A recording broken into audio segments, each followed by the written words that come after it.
ভীষণ চঞ্চল স্বভাবের যুবক বিপ্লবী দীনেশ গুপ্ত, কিন্তু রবীন্দ্রনাথের কবিতা শুনলেই হয়ে যেতেন স্তব্ধ, ধ্যান ও মগ্ন। দীনেশ নিজেই বলেছেন, রবীন্দ্রনাথের কবিতা আমাকে অভিভূত করে, ক্ষিপ্ত করে না, ভালো লাগে এত বেশি যে আমার রক্তধারা বিবশ হয়ে আসে, আমি স্থির হয়ে যাই। রবীন্দ্র কাব্যপ্রেমী সেই দীনেশ যাবেন রাইটার্স বিল্ডিং অভিযানে। হত্যা করতে হবে কারা বিভাগের অত্যাচারী ইন্সপেক্টর জেনারেল সিমসনকে।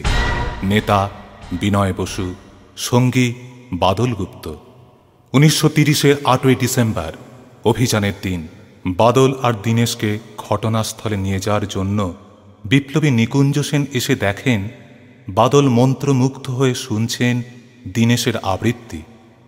ওরে তুই ওঠ আজি, আগুন লেগেছে কোথা, কার শঙ্খ উঠিয়াছে বাজি, জাগাতে জগৎ জনে, কোথা হতে ধ্বনিছে ক্রন্দনে শূন্য তল, কোন অন্ধকারা মাঝে চটচর বন্ধনে অনাথিনী মাগিছে সহায়, স্ফীত গায়ে অপমান, অক্ষমের বক্ষ হতে রক্ত শুষি করিতেছে পান, লক্ষ মুখ দিয়া বেদনারে করিতেছে পরিহাস, স্বার্থোত্থত অবিচার, সংকুচিত ভীত কৃতদাস লুকাইছে ছদ্মবেশে। ওই যে দাঁড়ায় নত শির, মুখ সবে ম্লান মুখে লেখা শুধু শত শতাব্দীর বেদনার করুণ কাহিনী। স্কন্ধে যত চাপে ভার, বহি চলে মন্দ গতি, যতক্ষণ থাকে প্রাণ তার, তারপরে সন্তানেরে দিয়ে যায় বংশ বংশ ধরি।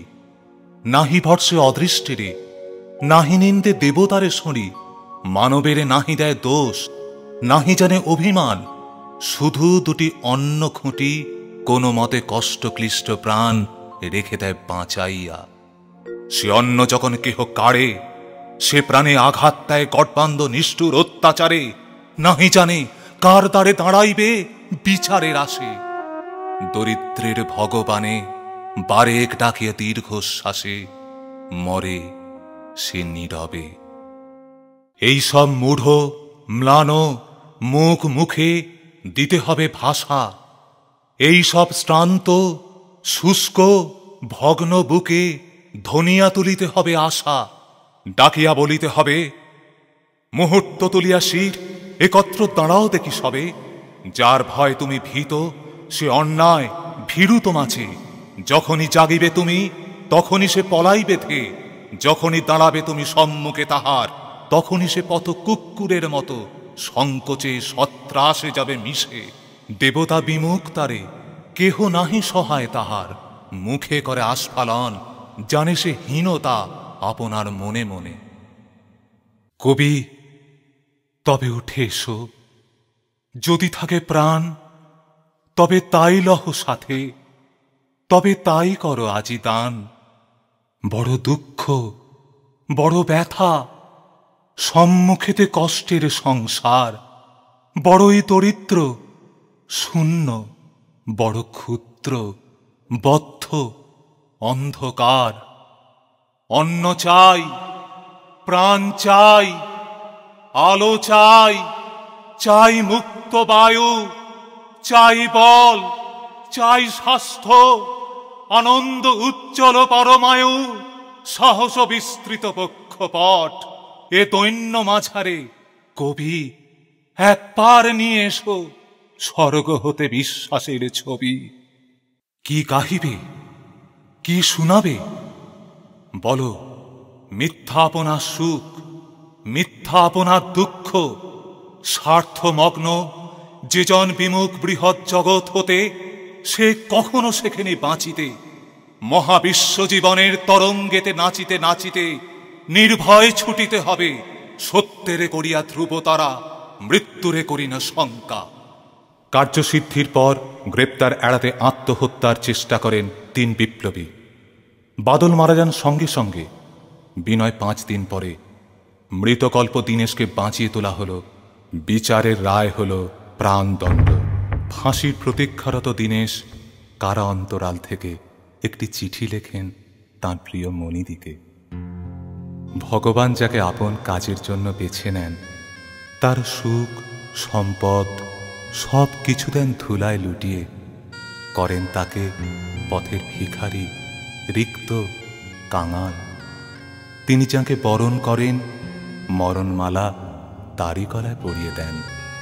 তাঁর আহ্বানে কি শক্তি আছে জানি না, শুধু জানি যে শুনেছে কানে তাহার আহ্বান গীত, ছুটেছে সে নির্ভীক পরাণে সংকট আবর্ত মাঝে, দিয়াছে সে বিশ্ব বিসর্জন, নির্যাতন লয়েছে সে পক্ষপাতী, মৃত্যুর গর্জন শুনেছে সে সঙ্গীতের মতো। আজ যাই দিদি, এই হয়তো শেষ প্রণাম। স্নেহের দীনেশ। 1931 7ই জুলাই দীনেশের ফাঁসি হয়।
জলে জলে তোর আছে আহ্বান, আহ্বান লোকালয়ে, চিরদিন তুই গাহিবি যে গান, সুখে দুঃখে লাজে ভয়ে।